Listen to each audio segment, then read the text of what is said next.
Buenos días, doctora. Estamos procediendo a hacer la entrevista sobre la esquizofrenia. La doctora que nos va a hablar sobre este tema es la doctora Sandra Cabrera. Entonces procederemos a hacer las preguntas respectivas a la esquizofrenia. Bueno, doctora, quisiera que nos dé un poco de información sobre la esquizofrenia. La esquizofrenia es un problema, es una enfermedad, primero es una enfermedad crónica.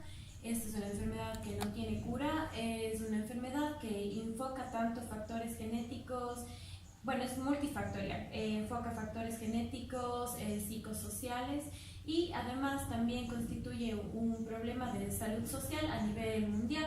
El 1% de la población puede llegar a tener esquizofrenia. En estos años, últimamente, según la OMS, se han visto que han disminuido los casos de prevalencia. Se ve del 10 al 20% en cada 100.000 habitantes que pueden presentar este trastorno.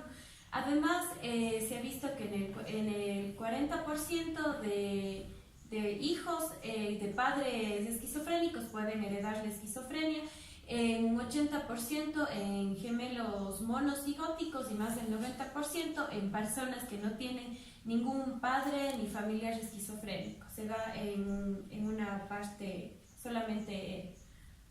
Eso sería como parte. En nuestro país, lastimosamente, no hay estudios recientes. La INEC tampoco le ha sacado un censo, una estadística de cuántas personas padecen de este problema. Pero si es que vamos a la parte viendo diferencias de hombres y mujeres, se ha visto que del 10 al 15% es más prevalente en hombres, sobre todo de las edades de 15 a 25 años, aunque también hay las paraesquizofrenias, en las cuales en cambio estas se ven en mayores a los 45 años, pero en estas no se ven toda la sintomatología que presentan los pacientes con esquizofrenia. Sí, doctora. Lo que usted me dice que es algo genético, o sea, me trata de decir que esto es hereditario. No se ha visto, no hay estudios contundentes que hablen sobre un trastorno genético como tal, como mutaciones de genes, pero sí se ha visto que en familias se han podido presentar esto. Más hay alteraciones en lo que es la parte neurológica, que incluso en la neuroimagen, en los PET scan, se pueden observar, sobre todo en la parte dopaminérgica. Va a haber una alteración en lo que son los ventrículos laterales, va a haber una deformación incluso de los mismos por la actividad dopaminérgica, que es la que más comanda, aparte de los otros neurotransmisores y los otros aminoácidos, que también son los que constituyen formadores de esta enfermedad. Incluso se va a ver disminución en lo que son los ventrículos laterales, en lo que son las áreas del hipocampo. Como genético como tal, no hay un gen específico o una mutación o algo ligado al sexo o algo que es lo genético, pero sí se ha visto que en familias se puede heredar la esquizofrenia. O sea, la probabilidad es muy alta que Sí, si un integrante de la familia pueda... Sí puede tener, como les decía anteriormente, en un 40% en padres genéticos, en un 80% en gemelos monocigóticos, pero prevalece más el 90% que se da en pacientes que no tienen ni un hermano ni un padre esquizofrénico. Como usted también me dice, o sea, si es que en los gemelos monocigóticos, o sea, pueden los dos pueden presentar este tipo de alteraciones. Incluso hay un artículo en el Servier que comenta de un caso clínico de dos hermanos que no tienen ningún antecedente de padres esquizofrénicos, pero los dos son esquizofrénicos. Adentrándonos un poco más a lo que es la esquizofrenia, más o menos en los criterios diagnósticos, nos dicen que para un cuadro de esquizofrenia se trata sobre los delirios y las alucinaciones. Siempre hay para la DSM-5 y para también lo que es el CIE-10, que es una clasificación internacional en la cual nosotros ponemos el tipo de esquizofrenia. Sobre todo el paciente debe cumplir mínimo con 6 meses de tener una fase prodrómica, un brote psicótico y una fase residual. En la fase prodrómica, que es la inicial, que es previa al brote psicótico, el paciente empieza con irritabilidad, el paciente empieza a presentar también descuida mucho su aspecto físico, empieza irritable con cambios de humor, empieza con molestias vagas, molestias físicas. Entonces esto precede al brote psicótico. Entonces, en cambio, en el brote psicótico ya va a haber lo que son la alteración en el contenido del pensamiento, en la forma del pensamiento, como puede ser caracterizado que el paciente presente lo que son delirios de persecución, tenga ya lo que es la psicosis como tal, que él piense que algo que no es real sucede como algo real. También puede tener lo que es la micopraxia, la ecopraxia, la ecolalia. También puede tener una ensalada de palabras, que es en lo que es la forma del pensamiento. Y en cambio, cuando esto debe por lo menos presentar un mes. Y en lo que es la fase residual, en cambio, el paciente ya presenta lo que son alteraciones del estado de ánimo, es decir, que el paciente no presenta y no muestra ningún tipo de sentimiento sobre nada, o sea, es una persona, como se lo diría, inerte. Que serían incluso, como lo describía Ana Daria, los síntomas positivos y los síntomas negativos. Incluso los síntomas positivos son los que se puede tratar de mejor manera antes que los síntomas negativos, que ya es la parte en la que el paciente realmente no muestra ningún tipo de emoción ni nada. En cuanto a los delirios, usted ya nos ha dejado muy claro, ¿no es cierto? Pero una pregunta, en las alucinaciones que se dan en la esquizofrenia. Bueno, pero va a depender también el tipo de esquizofrenia. Usted sabe, la esquizofrenia catatónica, hay la esquizofrenia simple, hay la esquizofrenia paranoide, que es la más común, es en la que el paciente, por ejemplo, le cita, doctor, sabe que hoy hablé con los marcianos y los marcianos van a invadir nuestro planeta y justo, o incluso hay la ecolalia, la ecoprexia, que también pueden presentar estos pacientes en cuanto a lo que son los delirios. Es necesario que en la esquizofrenia se dé, por ejemplo, las alucinaciones, lo que ellos, por ejemplo, dicen, yo vi al marciano, entonces él está hablando conmigo, es necesario ya dar medicación en estos pacientes.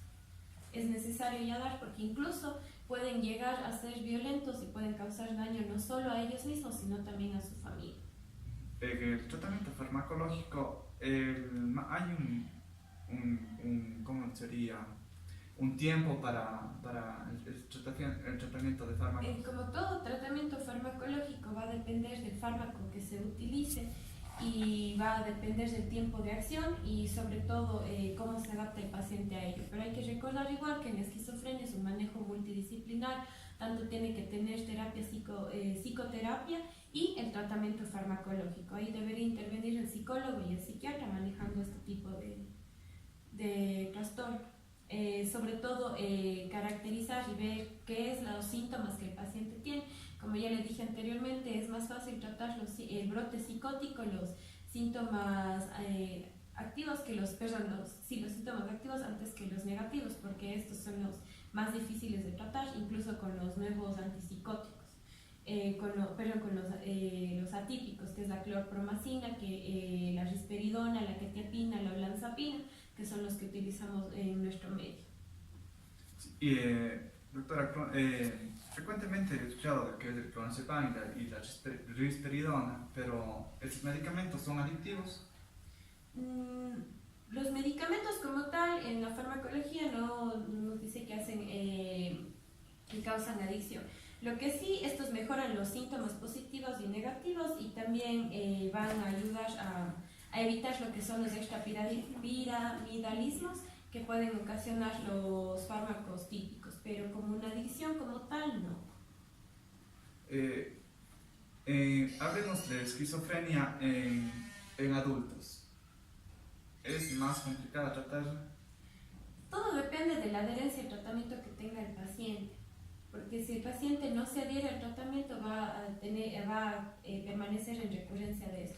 También va a necesitar apoyo psicológico y el apoyo familiar, porque como tal esta es una enfermedad que necesita un manejo multidisciplinario. Sobre todo, yo que trabajo en el área de emergencia, es muy común ver pacientes esquizofrénicos tratados con risperidona que no se adhieren al tratamiento. Entonces, por lo general llegan en psicosis y requieren incluso que se les coloque haloperidol, que se les maneje, que se les mantenga en observación y que sean derivados a una institución psiquiátrica. en cuanto a lo médico, doctora, como podría saber, la risperidona es solo para sedarles prácticamente, pero no para cortarle el brote psicótico. La risperidona le va a ayudar sobre todo al bloqueo de lo dopaminérgico, también actúa sobre los neurotransmisores serotoninérgicos a nivel del GABA y a nivel de la glutamina también. Entonces sí va a ayudarles a los pacientes. Sobre todo para manejar un tratamiento, para instaurar un tratamiento, se debe ver qué tipo de síntomas tiene el paciente. Y los atípicos sobre todo van a ayudar más a lo que son los síntomas activos y, perdón, sí, activos y positivos y negativos, perdón. Estos van a ayudarles de mejor forma, pero igual debería ser valorado, como le digo, por un psiquiatra primero para ver con qué tipo de tratamiento se iniciaría.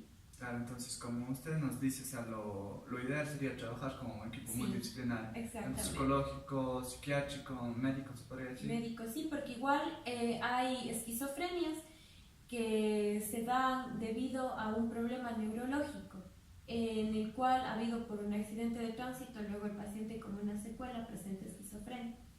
El cerebro como tal es muy distinto a cómo reacciona el cuerpo de otras formas. Entonces, sí hay pacientes que presentan, luego de un accidente, presentan esquizofrenia. Entonces, ahí el realizar también que un neurólogo realice lo que son los estudios de neuroimagen, resonancias, TACs, en lo cual, como les mencionaba antes, se va a poder ver tal vez si hay daños en el cíngulo, si hay daños en lo que son los ventrículos laterales, si hay una disminución de los mismos ventrículos, del hipocampo, que son las partes que actúa también esta enfermedad en esquizofrenia, en las cuales se pueden presentar, incluso en lo que es el PET scan y en el SP también se pueden ver.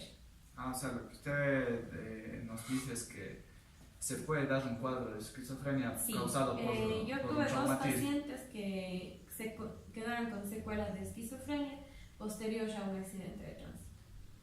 Listo, doctora. Y lo que queríamos también, a ver si es que usted conoce algo sobre esquizofrenia infantil. Casos de esquizofrenia, no, la más prevalencia es en pacientes de 15 a 25 años, incluso hay pacientes que tienen 45 años, pero una prevalencia mayor en niños no es tan notoria. Ellos, antes el DSM le clasificaba incluso a lo que son las psicosis, lo que son los problemas de autismo, pero como esquizofrenia como tal, no. Autismo u otras alteraciones en lo que es la forma del pensamiento, en lo que es la estructura del pensamiento, sí. Pero esquizofrenia como tal, en ningún libro le describe casos de niños. Bueno, yo tampoco personalmente he visto casos de niños, más en adultos. Y como decía que el índice más alto es en hombres. Sí, el índice más alto es en hombres. Incluso la Universidad Central sacó una tesis aquí en el Ecuador de que incluso las mujeres esquizofrénicas tenían mayor tendencia a que ellas se pueden casar antes que los hombres esquizofrénicos. Entonces sí se ha visto que más en hombres es un problema mayor antes que en mujeres, incluso para lo que es la adaptación al tratamiento, según este estudio que hizo la Universidad Central del Ecuador, aquí en pacientes del Ecuador. Bueno, ya estamos claros entonces que, o sea, el índice más alto es en hombres, pero hablando a un tipo de esquizofrenia más agresivo, ¿en cuál es? ¿En hombres o mujeres?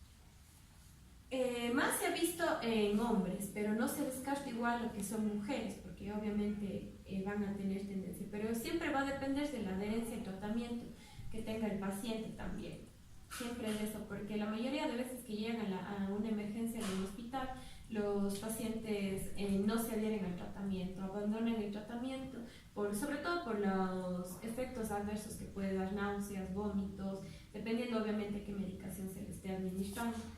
Entonces, sobre todo en el hospital en el que estoy yo, sí se ha visto más en hombres. En mujeres, brotes psicóticos no he podido ver yo. Lo que usted nos podría dar un consejo sobre si es que tenemos a un paciente esquizofrénico, ¿sería el internamiento inmediato o poder tratarlo?